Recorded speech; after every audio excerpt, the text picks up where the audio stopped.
oldest United States university, Harvard College, Harvard University. Kyiv-Mogila University is not only the oldest university in Ukraine, this is the university without Soviet heritage, Soviet baggage. Kyiv-Mogila Academy was restored in 1991. This is a very important fact that people who are restoring Kyiv-Mogila Academy in fact closely studied experience of great major American institutions of higher education. And we are really grateful for that. This is the oldest building in, well, let's put it this way, it's not the oldest building at Kyiv-Mogila Academy, but this is definitely the most historic site at Kyiv-Mogila Academy. This is the oldest building in Ukraine constructed for educational purposes. This building actually is on the logo of the Institute of Ukrainian Studies at Harvard University. We are proud that we have such great, in fact, graduates of Kyiv-Mogila Academy, many of whom are represented in this building.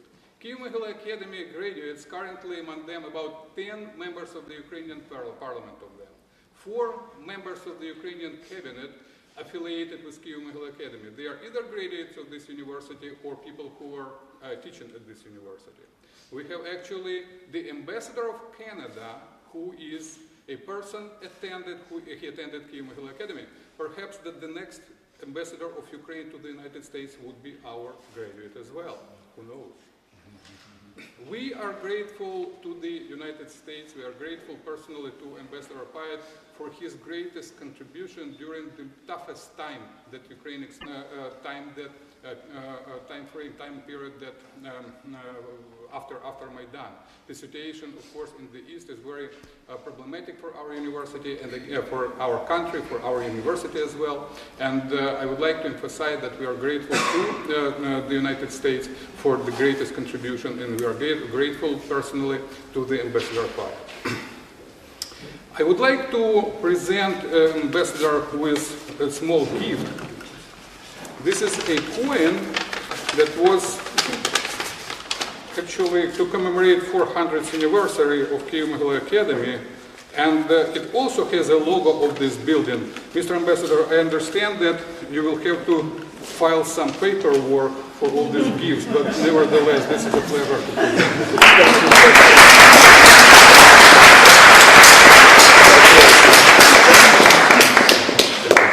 I will not take any further time, and I would like to please join me in welcoming Ambassador Pyatt at Kyiv-Mogila Academy.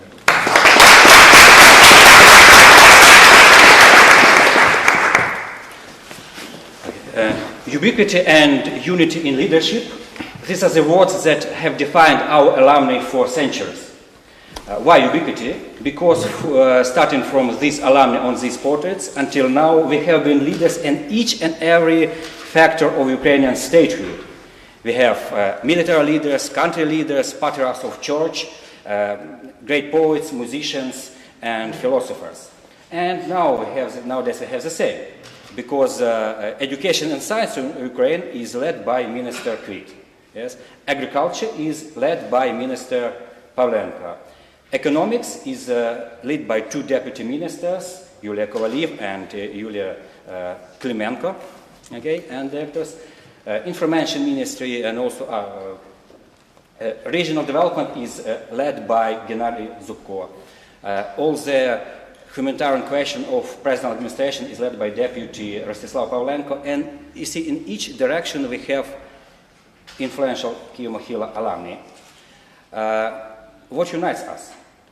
It's the feeling that we are responsible to lead Ukraine to success. And that is why Kyiv-Mogila alumni are very special, that they join into teams. In corporations, we have teams of Kyiv-Mogila alumni, in ministries, in parliament, yes, in media, like Ukrainian Crisis Media Center that was founded also mainly by our alumni. And overall, we have a cross-functional, cross-discipline, even cross-country, national and global team of alumni of our university, which is Alumni Association of Kyiv-Mogila Academy. What all of us share is the belief that the most influential and most strategically planning and strategically acting ally of Ukraine is the United States of America. That is why we are happy to see you here, and we are eager to get answers about future of our relations.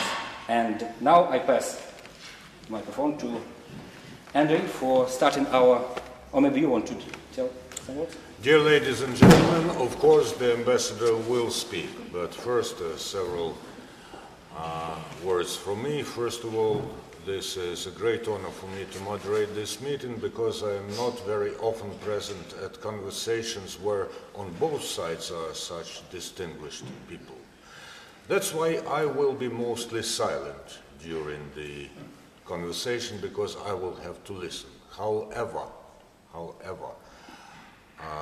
I will watch very carefully who wants to ask a question of the ambassador, and Anastasia will then pass the mic to those people. The requirement, or rather a very polite requirement, is to introduce yourself. Also to provide the ambassador with an even better idea after the initial presentation who you are and what you are. I talked to some of the people present here before the meeting, and from what they told me, I gather that the three key issues that they are interested in hearing from you is the U.S. assessment of the state of reforming process in Ukraine, then what the changes which are going to happen, or maybe not, in the United States and in Ukraine are going to bring into our mutual relations. And as there are many people who actively develop business and economics in Ukraine, then what's the state and prospects of US-Ukrainian business and economic relations. However, this is just an outline. I was not able to talk to everybody. I hope that those people whose questions I did not mention will ask them. I asked the ambassador whether he wants to make a keynote speech. Oh, no, he said. There will be some opening remarks. Because as I gather, he is also eager to listen to you, drawing his own conclusions from your questions. So without much further introduction, the Ambassador of the United States, Geoffrey Pyatt, your opening remarks. Great. Well, first of all, thank you, Andriy. Thank you to all of our partners at Hromadske TV for joining with us in this event. It is a huge honor and pleasure for me to be back at Kyiv-Mohyla. It's a special surprise and an honor to have Minister Kyiv here. He will remember, certainly I remember, our first meeting happened, I think, in my 4th day in the office here in Ukraine. And we sat down in his office, and at one point he said to me, you know, Ambassador, I really think Ukraine needs another revolution. I didn't pay enough attention to that comment. Which year? 2013. Then, of course, my first public address in Ukraine was also here at Kyiv-Mohyla. So, Mr. President, thank you very much for having me back. It is a special privilege anytime I'm able to sit down and speak with Ukrainian young people, because you really are the foundation on which America's hopes for building a modern democratic European state here rest. Especially because of the special relationship that the President alluded to between the Ukrainian diaspora in the United States and Americans who have been so supportive of Kyiv-Mohyla and the renaissance that this institution has gone through since Ukrainian independence. So it really is my honor to be here with you today. As Andriy said, I really, truly want to have a conversation. The first time I came here, it was up on a big stage and everybody was down in the audience, and it sort of felt like a university lecture. I'm hoping this can be much more of a conversation. And so I would encourage people not just to put questions to me, but really let me know what I'm missing. The foundation of American policy towards Ukraine is support to the people of Ukraine. You are the ones who will make the decisions about your own future. And so I'm eager to use this afternoon as an opportunity to continue that conversation. And I certainly will get into the three questions, Andrei, which you posed to me. As I said, it's been 3 years almost now since the first time I came to speak at Kyiv Mohyla. And what a 3 years it's been. An extraordinarily historic period in this country's evolution. Certainly from where I sit, a period that has created the best possibility that Ukraine has ever had to anchor itself in Europe, in European institutions, and European values. And those are goals that the United States emphatically shares. When I was here 3 years ago and getting ready for today, I went back and reread my words from that address in October of 2013. And of course, the great debate then was Yanukovych going to sign the association agreement? And what was going to happen to Yulia Tymoshenko? And as I re-looked those remarks, first of all, it teaches you to be very humble about making predictions about Ukraine, because so much has changed. And in many ways, I would argue this is a completely different and much more optimistic scenario.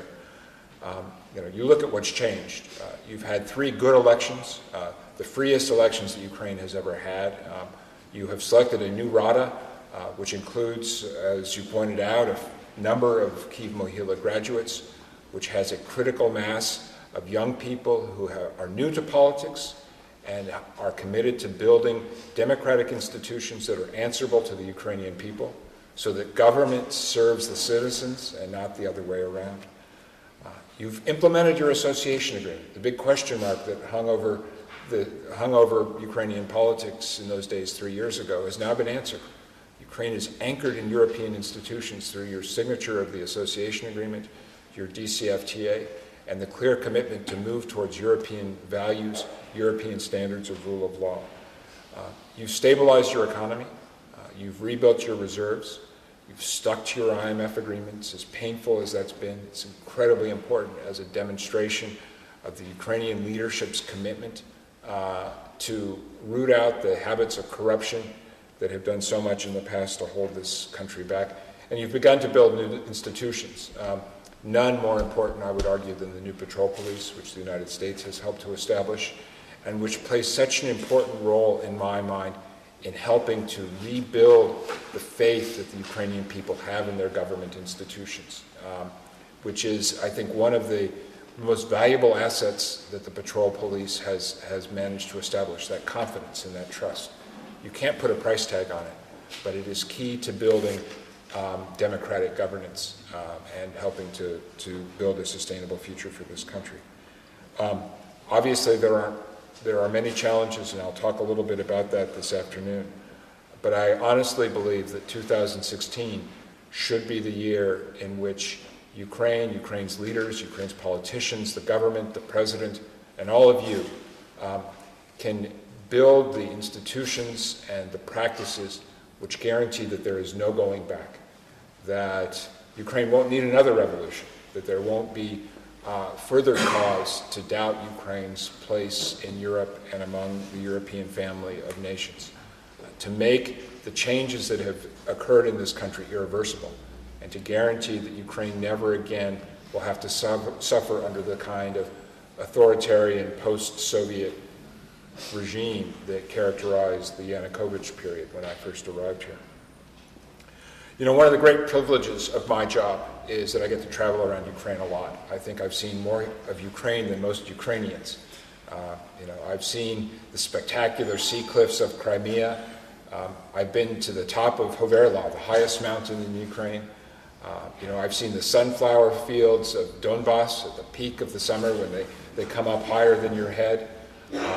I've seen the coast of Bessarabia, spectacular Ottoman-era forts and the surf crashing in this spectacular piece of geography that has marked so much of Ukraine's history with different empires and different political forces that have shaped what you've become today. And one of the most powerful impressions that you take away from those travels is the Ukrainian people.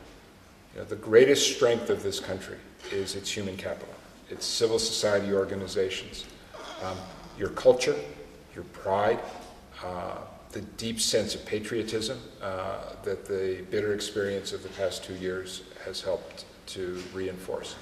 That can't be taken away from you, and it's what makes me so optimistic about Ukraine's long-term future. And your question, Andriy, Ukraine should be a very wealthy country. You have all the ingredients in terms of human capital, technological expertise, natural resources, some of those most bountiful agricultural lands that God has placed anywhere on the globe. What you have lacked is governance. And for me, that is the key of the revolution of dignity, the promise of better governance that unlocks the potential of this country. You asked, Andriy, about reform, and how is that process coming? And I'm eager to hear from all of you. I suspect many of you will say that reform hasn't moved fast enough. I hear that from Ukrainians every day. What is most striking to me, though, and what's important to me, is not to lose track of the progress that has been made, to recognize the improvements that have occurred. I've talked about some of them. You can also look at things like the energy sector, the fact that this is the first winter in the history of independent Ukraine when you've bought no gas from Gazprom. You have truly achieved energy independence. And I think that the challenge is not to lose your optimism, your confidence that you can prevail in this effort. I spoke to one member of the Rada, one of these young members of the Rada, and they said to me, Ambassador, this is like running a marathon, but the problem is every time that you think you're running the last lap, somebody rings the bell and says, no, you've got one more lap that you have to run. And my message to you is to be confident that if you do that, if you stick to the path of reform, the United States, your other international partners in the G7 will stand with you, because we want to see Ukraine succeed. We, the United States, have a powerful interest in Ukraine's long-term success. As Vice President Biden has said, you can't have a Europe whole, free, and at peace unless Ukraine is whole and free and at peace. So we are committed to assisting you in this effort. But the hard work has to be done by Ukrainians. More than anybody else, it has to be done by the people in this room, by the new generation who are coming into politics, people who have no experience with Ukraine's terrible Soviet history, who come out of a European tradition, and who are committed to building in this society the same kind of democratic rule of law institutions that have brought prosperity to so much of the rest of Europe. Two last quick thoughts that I would leave with you. In this process of consolidating reform in 2016, I think one of the key benchmarks will be the work that's being done on constitutional reform and decentralization, which has become very political and very controversial in the Rada. But as a practical matter, when I talk to Ukrainians, and especially when I travel to cities, whether it's Lviv or Vinnytsia or Dnipropetrovsk or Kharkiv, you talk to local people, they have an instinctive interest in decentralization because they say, yes, we should be able to make our own choices, whether it's on police or education or road maintenance or all the other things that are part of running a city or a community. So I think one of the tasks for this year is to consolidate this process of decentralization, to build capacity. I don't worry about the ability of administrations in Kyiv or Lviv or Vinnytsia to manage the responsibilities and the resources that come with decentralization. But what about Slavyansk? What about small cities in Zakarpatska? That's where the real challenge is going to be faced. In that regard, the United States has been a strong partner. Our USAID is committed to working with municipalities to help them execute these responsibilities. But these are all important parts of delivering governance, and it comes back to that fundamental principle that I started with. To build a Ukrainian government that exists not to enrich one family, that exists not to protect particular oligarchic clans, but exists to serve the interests and the desires and the hopes of 45 million Ukrainians. And I think that goal is more within reach today than it ever has been before. It's also a goal that Ukrainian people deeply deserve, because you've worked very, very hard for it. The other issue that I want to say a brief word on, and I'm sure it will come up, relates to the war in the East and Russia. The United States is very clear. There is a victim and an aggressor in this conflict. I think one of the things that will stick with me from my time in Ukraine is an impression of the extraordinary courage that Ukrainian soldiers, the Ukrainian civil society, Ukrainian volunteers have demonstrated in fending off this war of aggression that the Kremlin brought to your country. I think the challenge now is to consolidate peace through the Minsk agreement, to deliver good governance for all of Ukraine, to include the occupied territories. I met this morning with a Ukrainian journalist, a woman from Luhansk who was held hostage for more than a year. And we were talking about her experience while she was in captivity and the terrible suffering that she went through. But she also described to me her experience as a prisoner and how her captors were trying to convince her that she needed to understand that Russian speakers were endangered in Ukraine, that NATO battalions were threatening Ukraine. And she said to me at one point, she said, I almost started to doubt myself because they were so insistent. And I think what that gets at is the point that ultimately the greatest weapon in Ukraine's confrontation with the Kremlin is right here in this room. It's the success that you all are going to achieve in building a democratic rule of law society, which puts to a lie all of the kind of propaganda that has come out of the Kremlin and out of its agents in DNR and LNR to mischaracterize what you stand for and what you are trying to achieve. I'm very confident that that goal is within reach. I'm also confident that the United States, our European allies, France and Germany as leaders of the Normandy group will stand with Ukraine also.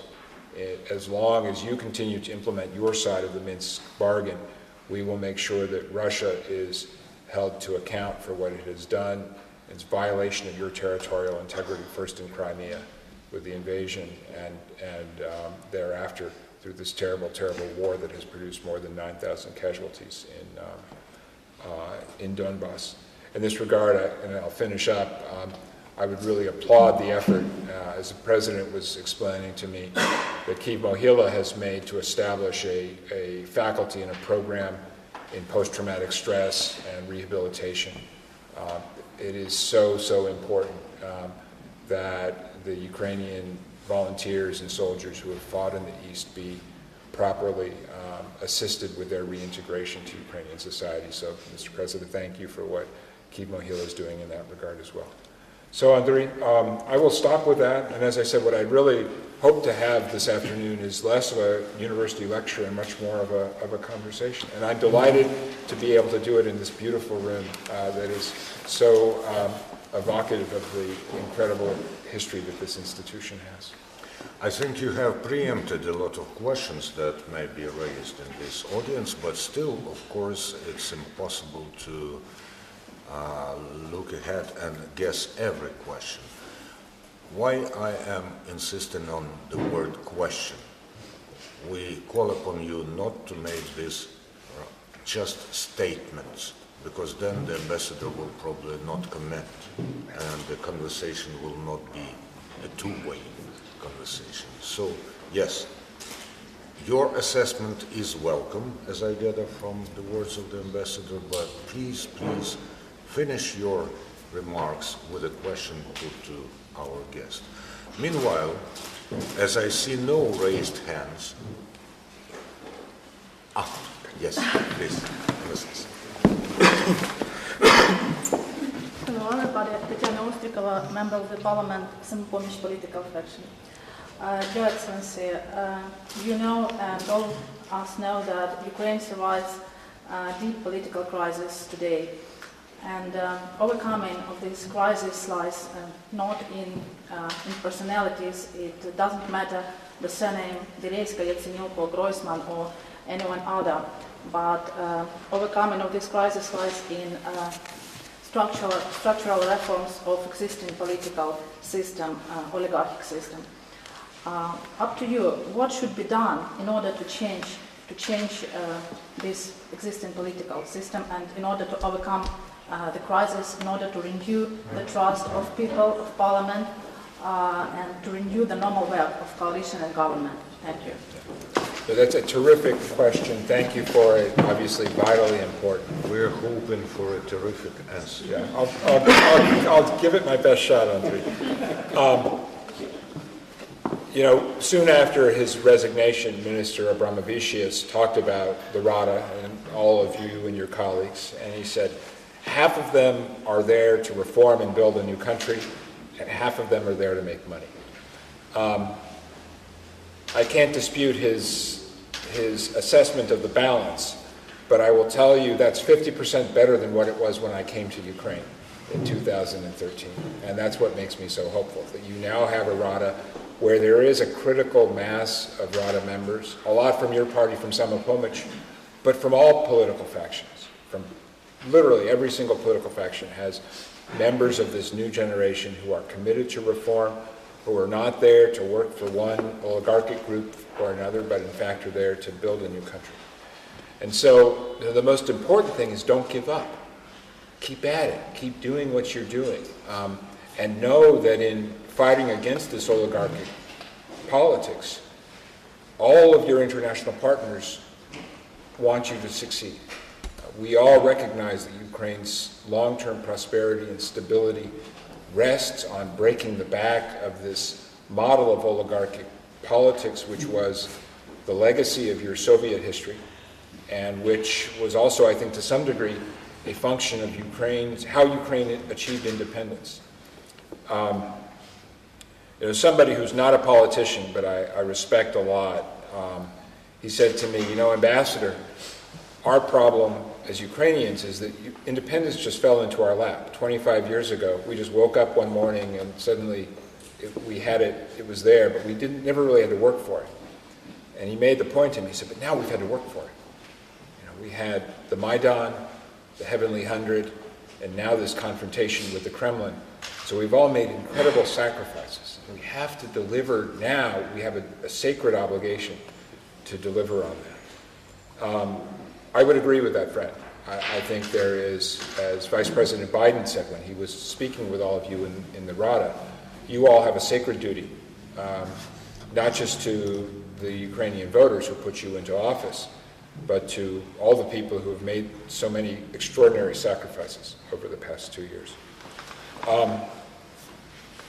I think you're right also, exactly right, that when people focus on Yatsenyuk, Resko, Groisman, that's the wrong question.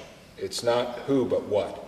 The most important thing at this point is a clear understanding of the agenda of reform that lies before Ukraine. Agreement among the political factions to support and implement those reforms.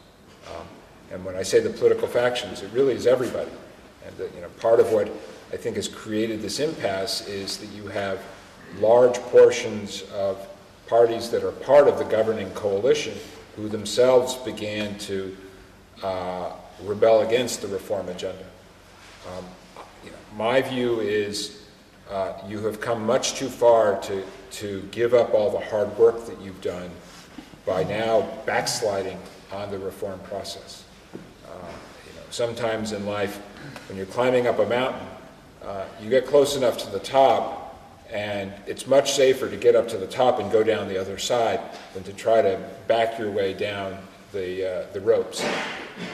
To me, that's what it feels like the moment that Ukraine has arrived at. You've made real progress, and again, I would give enormous credit to you and others in the Rada who have pushed for legislation in areas like privatization, like freedom of information, like financial disclosure, all of these structural changes that make it harder for these oligarchic mafias to do their business. and you just need to keep at it, and in doing so you will have the strong support of the United States. Thank you. Another question from the second row, please. Hello everyone, Mr. Ambassador, thank you very much. My name is Andrei Suslenko. I'm a graduate of Kyiv Academy in 2009, philosophy. I'm a journalist at Fixed Channel, and I have a question which is more kind of foreign affairs. Great. Barack Obama, I'm going to use my phone for the quotes. Sure. Barack Obama gave the interview to the Atlantic magazine. Right. I know you're well aware of that. And he softened his position on Russia, I guess. And what is he saying about Vladimir Putin right now is following. He is constantly interested in being seen as our peer and as working with us because he's not completely stupid. And basically, the US is more interested in Chinese topic right now. How would you explain this more like soft position? Thank you. Yeah, thanks, Andrei. It's a really important question, and I'm not going to try to sort of parse President Obama's words. What I would emphasize to you is that President Obama has been very clear on our views of Russia's actions in Ukraine.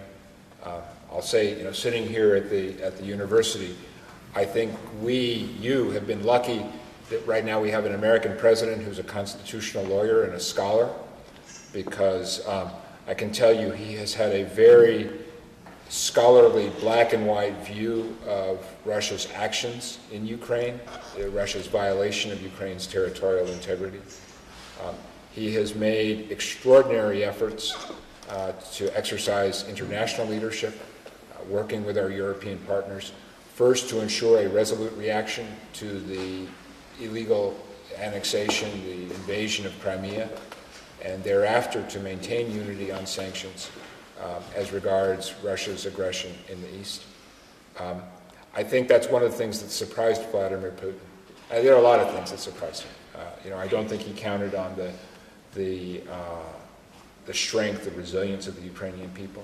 It really felt to me in the spring of 2014 when you had Kharkiv and Odessa and all the rest of this, like the Kremlin thought they could crack Ukraine wide open. That didn't happen. I don't think he counted on the military resilience of the Ukrainian armed forces and how you were able to organize yourselves over the summer of 2014 to limit the movement of Russian and separatist forces. But I also don't think he counted on the unity of the international community. The fact that the United States, our G7 allies, and all 28 European Union member states have been so firm on the principles of sanctions and the very clear requirements for the relaxation of those sanctions. So, I would, first of all, I would highlight the importance of his very clear view on Russia's actions in this country. I would also note the really extraordinary actions on a bipartisan basis, Republican and Democrat, that the United States has taken to support the Ukrainian people through our loan guarantees, through our military and security assistance, through our economic and technical assistance, all of which is a vote of confidence not in any one political personality or political party, but in all of you, the Ukrainian people. Ultimately, all we can do is help. You have to do the work. That's very clear, but I know you all know that. And you've demonstrated over the past 2 years that you're prepared to do so. But as Vice President Biden has pointed out on many occasions, and as he was very clear on when he spoke to the Rada, if Ukraine sticks to the path of reform, the United States and our allies will be by your side in helping to ensure your success. Thank you. The Russian factor, which was discussed right now, is sometimes a thing that we may put the blame on for almost everything. And we often speak of Russia as of our northern neighbor. There is a northern neighbor for the United States. So the next, We're luckier than you. yeah. So the next You question. would be in a different place if you The already next had it. question comes from your northern neighbor, but from a graduate of Kyiv Academy, Vitaly. So, Andrei Shevchenko, first he asked to pass you his thanks for great training in your embassy. Especially, he said that he uses all the administrative tools, especially he likes 10 minutes briefings. Excellent. Good. And he asked a question, what do you think about the peacekeeping mission in the East? Yeah, no, really good question. And if Andrei's watching, hello. We just had, by the way, What's the time difference? 7 hours, so they're awake. Yeah, he may be watching. We just had yesterday a terrific visit to the White House by Prime Minister Trudeau. And, President Obama they have a wonderful partnership. It's a very deep and positive relationship, and I just joked about it, Andrei, but it's, our relationship with Canada is as close as we have with any country in the world. One thing that I'm very proud of is that we're able to have that kind of close cooperation with our Canadian allies here in Ukraine as well. I've got a wonderful counterpart in Roman Vashuk. I had not realized that he had a connection to Kyiv Mohyla, so I'll point that out to him next time. We are also working very closely with Canada in our support to the Ukrainian armed forces. The United States has already committed $226 million in security sector assistance. We're going to grow that quite a bit more over the course of this year. I am convinced that by far the most important military assistance we've provided to Ukraine is not the radars or the night vision devices or the Humvees. It's the training that we do out at Yavoriv for reasons that all of you here at the university will understand very well. The most valuable asset of any organization is the people. And so I'm very pleased that it's not just Americans and American Army soldiers, but also Canadian counterparts. And this has been a very high priority, I know, for the Canadian Armed Forces. So from a security standpoint, we are standing lockstep, Canada and the United States, together with Ukraine. On the issue of security in the East, let me tell you where we are on this. First of all, it is clear to us, clear to the United States, that the essential first step for the implementation of the Minsk agreements is the establishment of security. Nobody expects that there are going to be elections or that there's going to be progress in the Rada on implementing the obligations that Ukraine has under the Minsk agreements, as long as Ukrainian soldiers are being killed and injured every single day out on the contact line. So our focus, first and foremost right now, is on establishing a real ceasefire, and then working towards the other Minsk benchmarks, including ultimately restoration of Ukrainian control over the internationally recognized border. It is my expectation, and we're still working on this with our other international partners, that if there is going to be an election, and we hope very much, as President Poroshenko hopes, that there will be a real OSCE standard election in Donbass to select legitimate Ukrainian authorities in those regions, that you will have to have some kind of presence, an international presence, to stabilize the security situation, to provide security for elections. But that's about as far as we've gotten right now. We see the requirement. It's going to have to be something that A, Ukraine requests, B, that we develop in consultation with our European and other international partners. But again, the first step in this process is for Russia to do what it promised to do as part of the Minsk agreements, which is to stop sending troops and tanks and rockets across the border, to release all the hostages, including, most importantly this week, Nadia Savchenko, to see a real ceasefire, to direct the separatists that it controls to implement a real ceasefire, and not to continue escalating the situation, which is what we've seen over the past few weeks with Grad missiles and other heavy weapons being used again. And then to move towards these elections, which we hope will provide a way out of this terrible and terribly unnecessary war that has taken so many lives in the East and has done so much damage for no discernible reason. Mr. Ambassador, when you said that there was a visit by Prime Minister Trudeau to the White House, it took me at least 2 seconds to realize that you were speaking of this Prime Minister Trudeau. You're dating yourself, like me, Andre. See?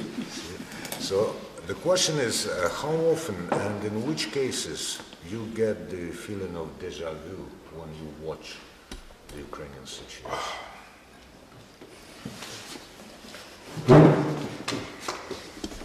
It's a good question. There's a lot that's new here, and I really do. And I will say right off, I think it's a mistake to say, this is just like the Orange Revolution. And again, many of you lived through this, and I think you're in a better position. Most importantly, the changes that Ukraine has gone through over the past 2 years are about a fundamental reorientation of the society, and they've come from the grassroots. I don't think it's any great secret. I remember one time in the early days of the Maidan, I was meeting, actually, I was meeting with Sergei Lavochkin, Yanukovych's chief of staff, and I said to him, Sergei, do you know what's going on out there? He said, yeah, I've been down, I've seen. He said, what do you think? He said, well, I think it's a lot bigger than the Orange Revolution. So I think, and again, that's not, I think, well understood outside of Ukraine, but for somebody who was here during that historic period, you had the sense that this was not about just changing personalities at the top. And in fact, the politicians, it was very clear to me at the time, were trying to catch up with what was happening at the civil society level and what was coming from the grassroots. I think where one does get a sense of déjà vu, and it was alluded to in the earlier question, is this sort of relentless effort by these oligarchic clans to preserve their privilege, to claw back their influence. Yanukovych's mistake, I believe, there were lots of them, but one of his big mistakes, it seems to me, was he was so greedy that he alienated himself from all these other oligarchic groups, all of whom eventually abandoned him, because he had so concentrated power. In the aftermath of that, in the immediate aftermath of the revolution, the most hopeful thing that grew up were all these civil society organizations, the people who came into politics from civil society, the new entrants to the cabinet. It's like in America, in the American West, where I grew up, there's a natural cycle in our high mountains where you have forest fires. Forest fire comes through, the pine trees burn, but then the tops of the trees are preserved, and that's part of the natural cycle of renewing the forest. Ukraine in 2014 felt a lot like that. There were all these new green shoots that were growing up in society in the aftermath of Yanukovych leaving the country. I think the challenge now is that those oligarchic groups are clawing their way back in. And I really do believe that a big part of the story in Ukraine today is the battle between these two different Ukraines. The new Ukraine, the Maidan Ukraine, of rule of law, of European values, and other groups which are clearly still influential in this society, that are not particularly concerned about the vast majority of Ukrainians and are still trying to use politics for their own profit and enrichment. Now, Ukraine is not unique in suffering through this problem. I mean, look at the United States. We had our robber barons, we had our oligarchs in the early 20th century. And it took a very long time to work through laws of antitrust and regulatory oversight to bring those forces under control. And I think, again, that's part of the challenge for the Rada now, is how to build those rules. That's why some of these votes that have taken place in the Rada on things like privatization and corporate governance are so incredibly important, because it's about reorganizing the economy so that it cannot be so easily exploited by these oligarchic groups who, I would argue, have done so much to hold Ukraine back from its full potential. And I will say one last point on this. I mentioned earlier that one of the great privileges of my job is I get to travel a lot in this country. Another part of being American ambassador is you get to talk to a lot of these oligarchs. And while there are some exceptions, and I won't name them here, most of these guys, and they're all guys for the record, most of these guys recognize that the model that they followed for the first 20 years or so of Ukraine's independence has exhausted itself. That Rinat Akhmetov can't get any bigger by buying former Soviet assets. That the only way these oligarchs prosper over the long term is, first of all, if Ukraine prospers and grows at its full potential, which shouldn't be capped at just 2% a year. I mean, this is a country, this should be a super success story, given the economic potential, given your price advantage, given your geography. You have a border with 4 EU member states. I remember traveling to Uzhgorod last summer. And you're 3 hours from Budapest. That has to be monetized.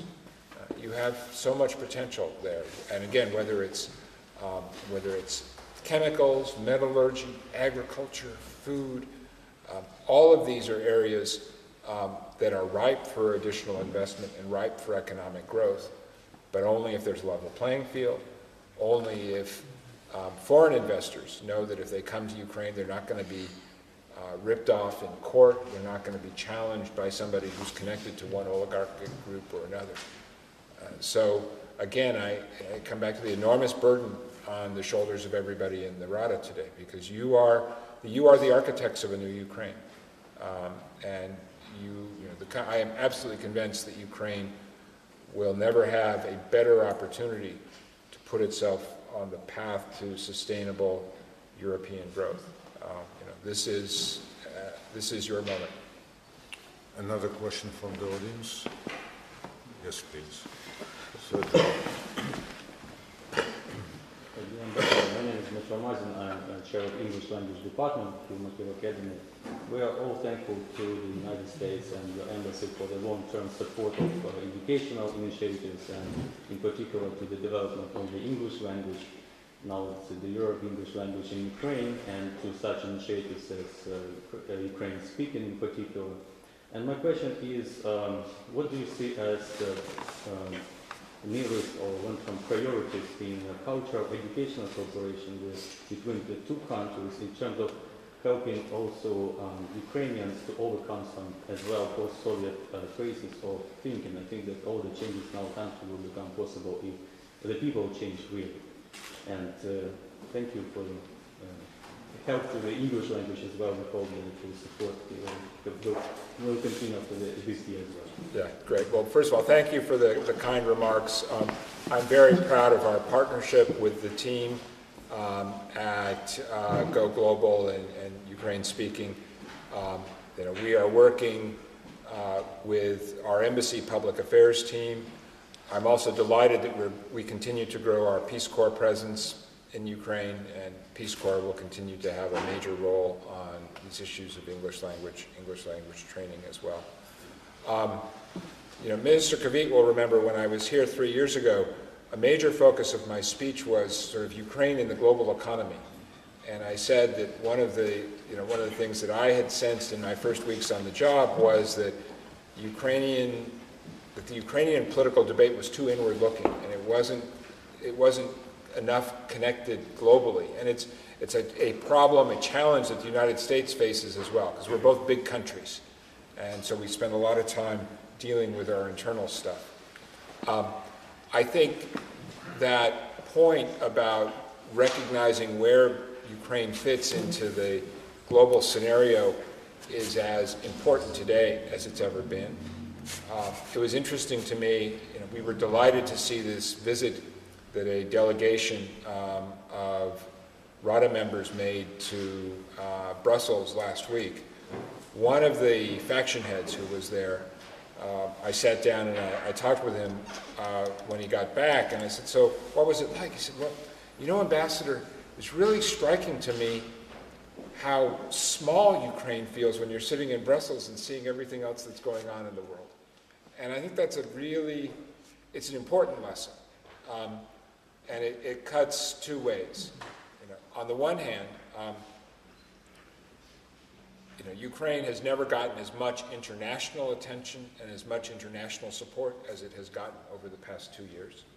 Everybody realizes what you have gone through as a result, both the inspiring stories of the Maidan, and, look at all the attention in the United States to movies like Winter on Fire, but also the extraordinary experience of being invaded, and, Russia trying to tear your country apart. So that's the good. The bad is there's a lot of other stuff going on in the world right now, from Syria to refugees to questions about Asian stability. So it's really, really important for Ukraine and for Ukraine's political leaders to demonstrate that they continue to move forward, that this country is making progress.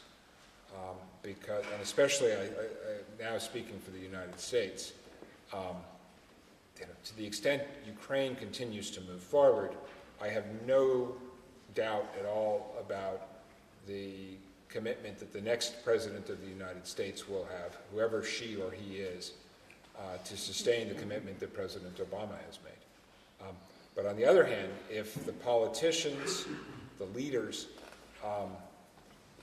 allow sort of continued political chaos, it will be much, much harder to make the case for continued support. And that's just the hard reality. But I applaud what you're doing in the English language department. I think building that sort of global, that English as a tool of global connectivity is incredibly important.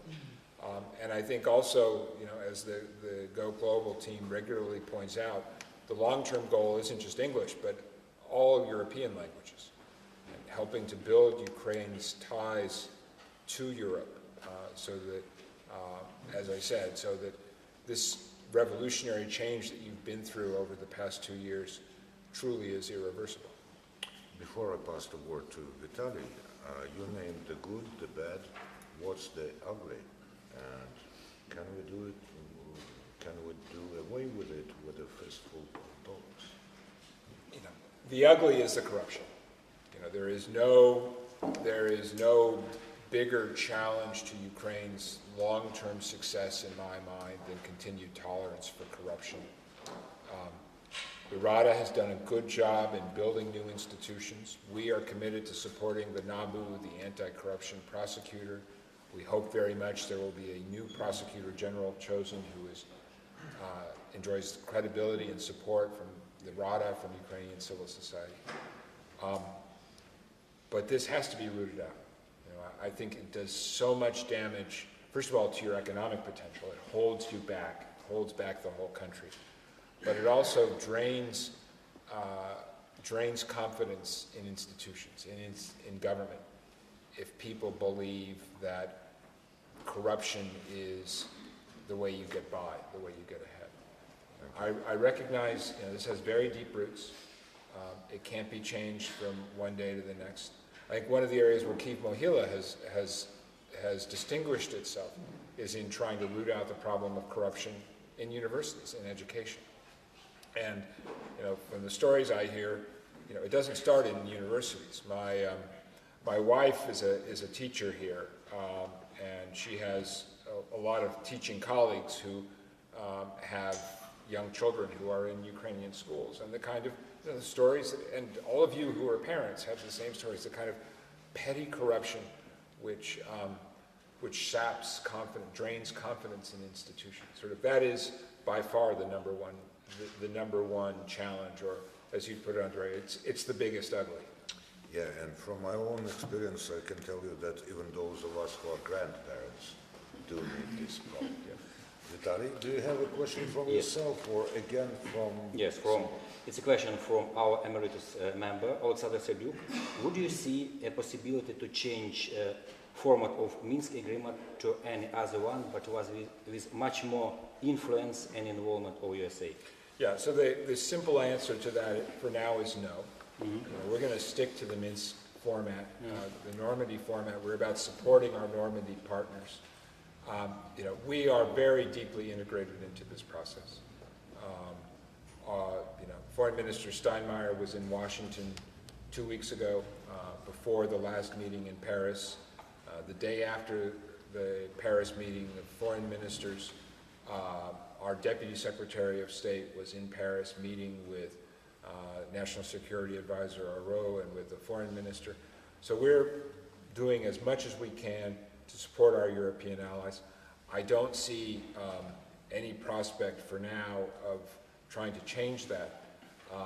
Where I do see a particular role for the United States is in helping to support Ukraine. Support Ukraine in a security sense, where we have a particular advantage. And you know, there is nobody better than the United States military in helping to build capacity of our international partners, exercising leadership in NATO, and helping Ukraine and Ukrainian institutions to move towards NATO standards. President Poroshenko has said he wants to move Ukraine towards NATO standards. That is going to require quite a bit of work in terms of changing security institutions to get away from these Soviet structures, move towards NATO standards of command and control, of leadership. I'm very glad that we've had a great partnership with the RADA in this regard. The work that our Marshall Center, the NATO training school in Germany, has done with the RADA to help build capacity for parliamentary oversight, civilian oversight of the military, which is something that does not come out of the Soviet tradition, but is very important to building a NATO standard institution, so we're committed to helping. Any questions from the floor? Yes, first row, please. Hello, I'm Julia Kovalev, First Deputy Minister of Economy. Everybody and Your Excellency, you've told about the corruption, and it's now much discussed in the country, and our team in the ministry and our minister resigned because of political pressure. My question is, you mentioned about institutions we are now creating, NABU, Anti-Corruption Prosecution Office, and so on. But what is your opinion? What is the key problem in the institutions which we are creating, or, as some of the current politicians says, in the absence of political will or political capacity in fighting this corruption? Would you please pass the mic on to this gentleman? Yes. First of all, Yulia, thank you. I mean, terrific question. And let me congratulate you and the whole team at the Ministry of Economy, because I think you know, the team that Minister Abramovicius put together at the Ministry of Economy demonstrated that it really is possible to make progress, that you can actually attack these mafias. And that, of course, is exactly why he faced the kind of criticism and obstacles that he did. And you know, when I say, you know, part of the challenge is don't give up, you know, that's aimed at you and all of your colleagues at the ministry to keep doing what you've been doing. You know, there's a reason why the international community pushed so hard to have responsibility for Naftogaz oversight moved to the Ministry of Economy, and it was a vote of confidence. That was a vote of confidence in Minister Abramovicius, and most importantly, the team, because ultimately, you know, one of the things that I've learned as a manager, as a leader, if you don't build a team, nothing lasts. And so I think that's part of what the challenge is. I think that's also, you know, my answer to your question about, you know, what's the problem? Is it institutions or is it political will? I really do believe if you build the right institutions, the rest will come along. I mean, it takes political will to make those institutions happen, but Ukraine has enough strong human capital. You know, it has a free media, including scrappy independent media outlets like Romatsky and big oligarch-controlled media. It has some of the strongest civil society organizations anywhere in Europe today. So I think if you get the institutions right, the rest will come along. That's where the United States, and I know our European partners, are committed to working with you. And I think one of the things, again, I think back on my speech 3 years ago, at that point the association agreement was all hypothetical. Now it's like a GPS.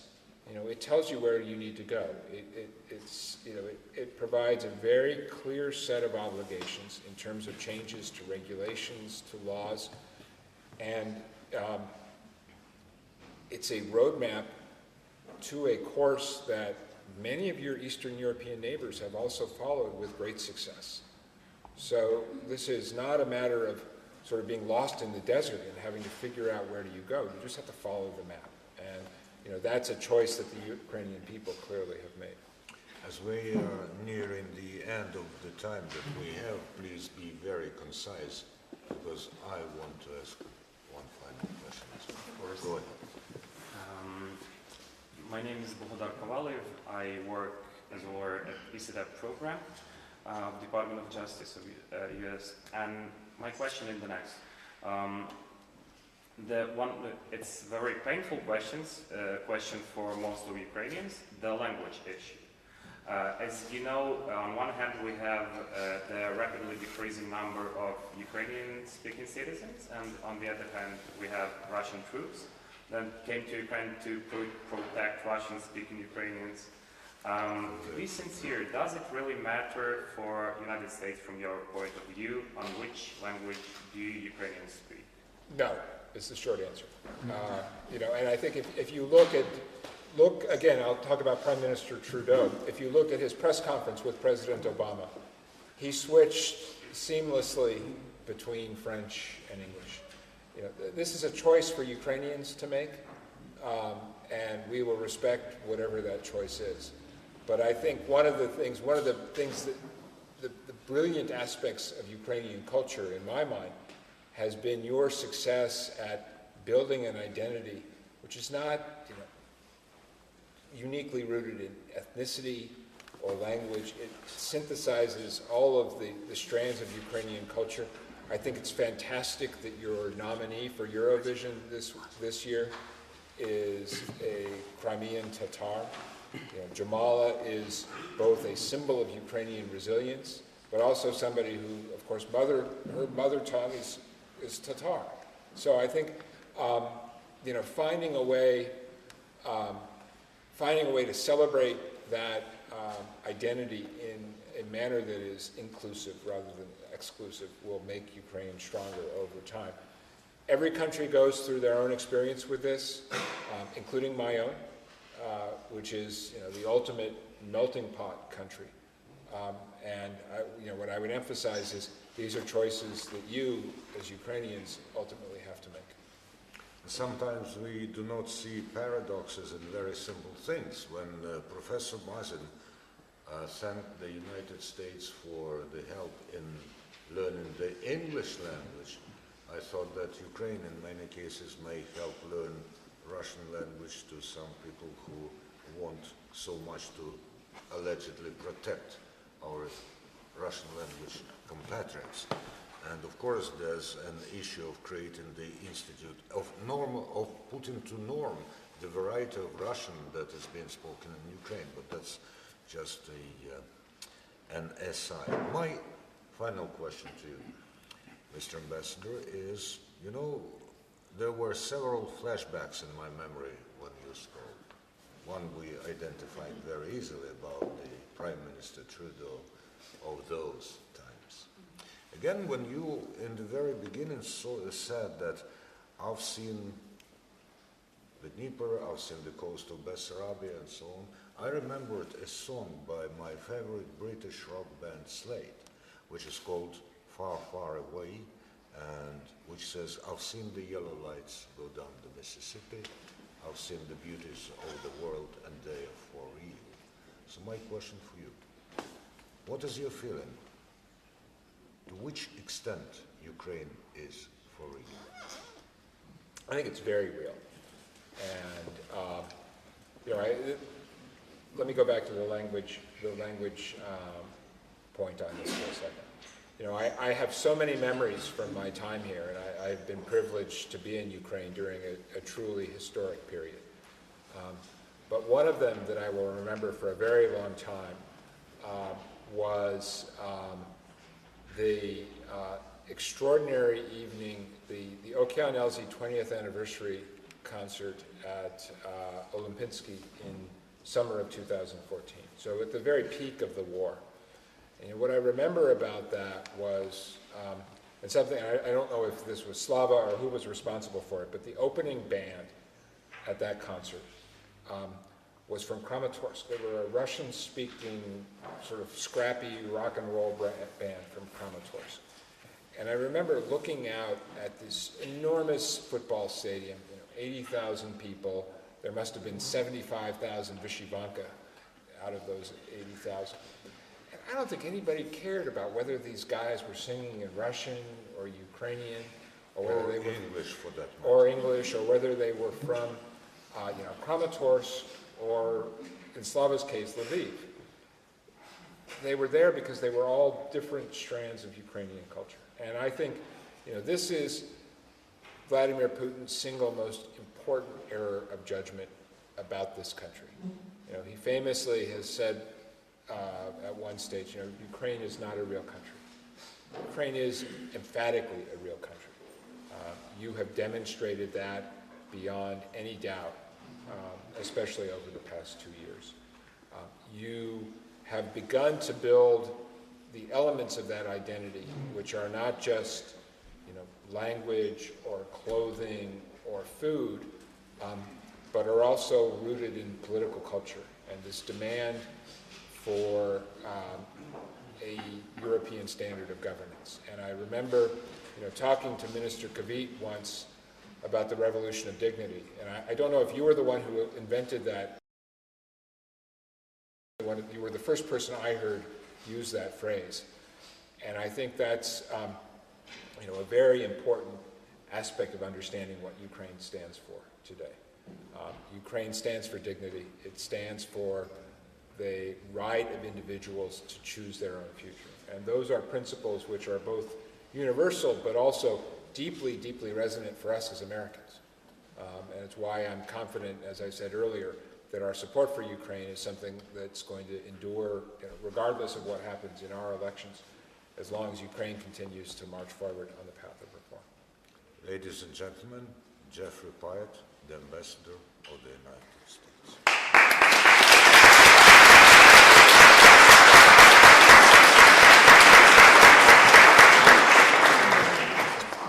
What say you, sir? Thank you.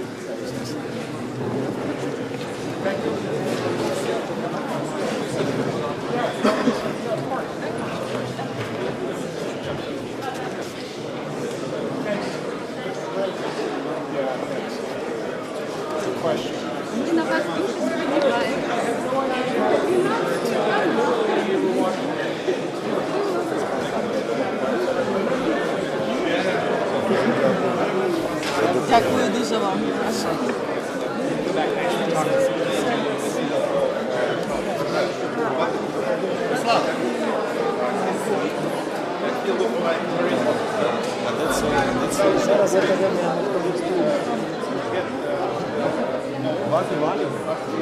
Зараз